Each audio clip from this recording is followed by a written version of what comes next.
Halo, salam sehat. Semoga kalian semua di dalam penyertaan dan perlindungan Tuhan Yang Maha Esa.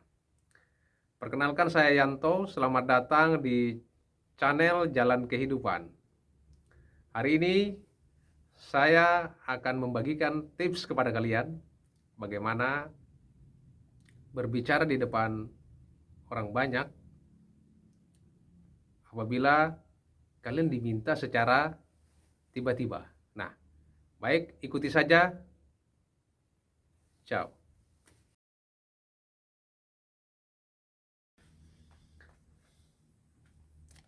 Masih bersama dengan saya di channel Jalan Kehidupan. Sebelum kita mengulas tips dan trik bagaimana berbicara di depan umum, jangan lupa tekan tombol subscribe, like yang banyak, kemudian tekan tombol lonceng serta komentar untuk pengembangan channel YouTube ini. Nah, baik, kita akan mencoba mengulas.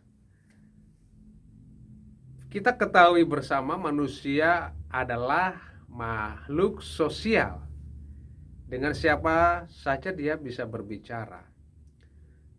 Namun, bagaimana jika Anda diminta oleh orang terdekat Anda untuk mewakili dia berbicara di depan umum? Dan yang menjadi persoalannya, bagaimana jika Anda diminta mendadak?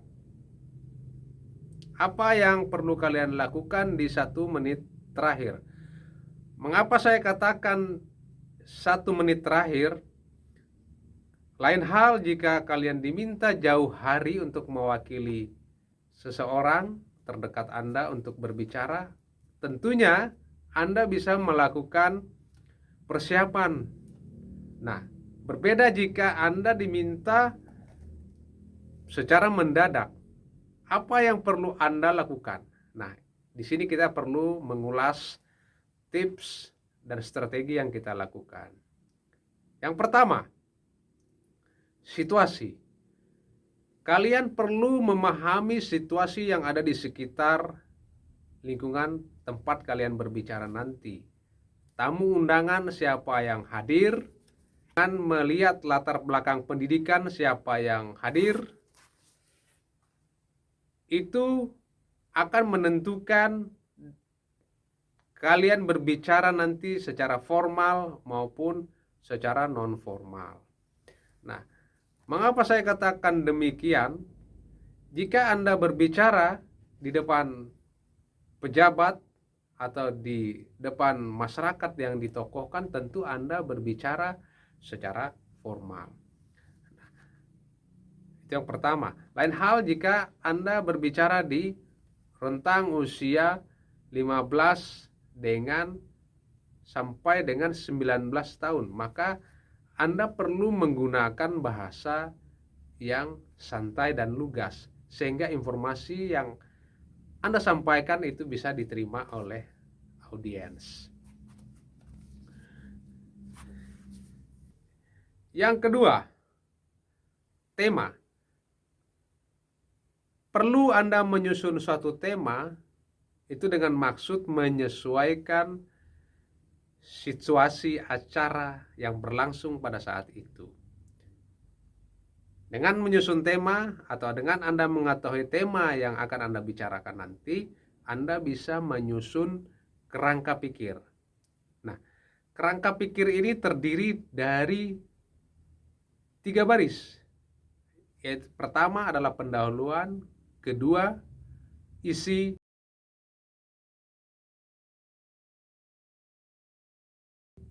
ketiga adalah penutup. Nah, kita ambil contoh supaya kalian lebih bisa mengerti. Bagaimana jika kalian diminta untuk mewakili pada saat berbicara di acara pernikahan? Nah, kerangka pikir yang akan kalian susun, yang pertama pendahuluan.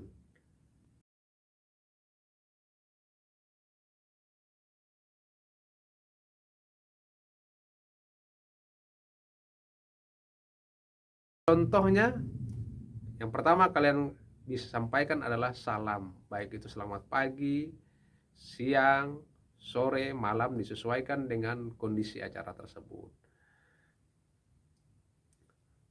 Nah, kemudian ucapan syukur kepada Tuhan Yang Maha Esa karena acara sudah berlangsung dengan lancar, hikmat,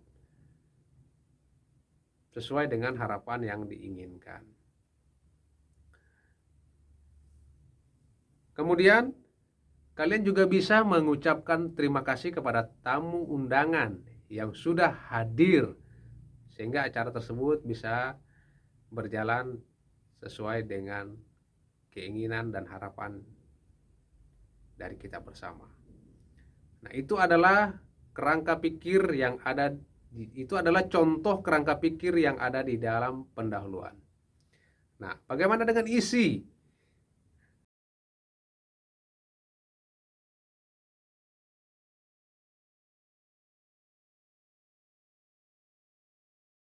Karena kalian mewakili ya, untuk berbicara di depan orang banyak pada saat itu acara perkawinan,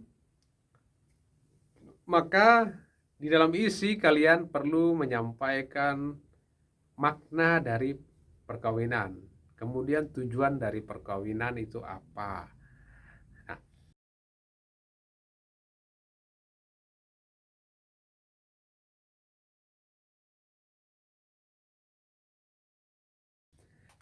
yang terakhir adalah penutup. Penutup harus disesuaikan dengan kedudukan usia. Jika usia kalian lebih tua dibandingkan kedua mempelai, maka di dalam penutup kalian bisa menyisipkan nasihat. Namun, jika usia kalian lebih muda atau sama dengan kedua mempelai yang melangsungkan acara pernikahan, maka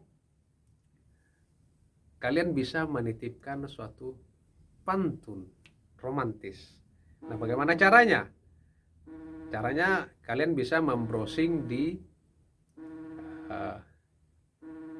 internet. Yang ketiga, cermin. Supaya mudah diingat, di sini saya singkat namanya cermin yang memiliki kepanjangan cermati dan minimalisir. Nah, sebelum kalian di menit-menit terakhir berbicara di depan umum,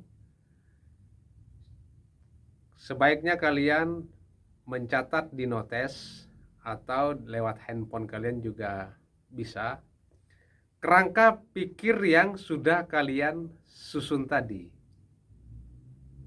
Seperti yang saya sampaikan tadi, di sana ada pendahuluan, isi, dan penutup. Nah, kemudian langkah selanjutnya, kalian berusaha membaca dan mengingat apa yang akan kalian sampaikan. Ini maksudnya untuk meminimalisir kesalahan pada saat kalian tampil di atas panggung nanti. Dan usahakan pada saat kalian menyampaikan informasi nantinya itu secara lugas, padat, dan jelas. Hindari menyampaikan informasi yang bertele-tele atau mengulang perkataan, sehingga informasi yang kalian sampaikan tadi akhirnya tidak maksimal diterima oleh audiens. Kemudian yang keempat, berdoa. Dengan berdoa di alam bawah sadar kita, secara tidak langsung kita meyakini bahwa kita meminta kepada Tuhan Yang Maha Esa hikmat, kemampuan, sehingga kita diberikan spirit untuk mampu berbicara di depan umum. Dan yang kelima, di detik-detik terakhir sebelum kalian naik ke atas panggung, tarik napas kalian dengan tenang, kemudian pegang mic dan kepalkan tangan Anda yang tidak memegang mic. Itu tipsnya. Itu yang sering saya lakukan. Dan saya juga kembali ke angka 1 tadi, situasi. Dengan siapa saya berbicara? Nah, kalau saya berbicara di depan tokoh masyarakat atau pejabat, maka tangan yang saya kepalkan tadi saya sembunyikan di belakang jika posisi saya berdiri, atau pada saat jika saya duduk pun saya sembunyikan di belakang dan saya usahakan orang lain tidak melihatnya. Dan apabila jika Anda berbicara di depan masyarakat, maka Anda bisa mengepalkan tangan dan sekaligus mengucapkan salam. Nah, ini dengan maksud, dengan mengepalkan tangan, itu menandakan bahwa Anda secara bawah alam sadar Anda memiliki kekuatan untuk menguasai sekitar Anda. Nah, demikian yang bisa saya bagikan kepada kalian. Semoga ini bermanfaat dan mohon doa dari kalian. Semoga channel ini kedepannya bisa berkembang, bisa lebih maju untuk memberikan edukasi bagi kalian yang memerlukan ini. Salam.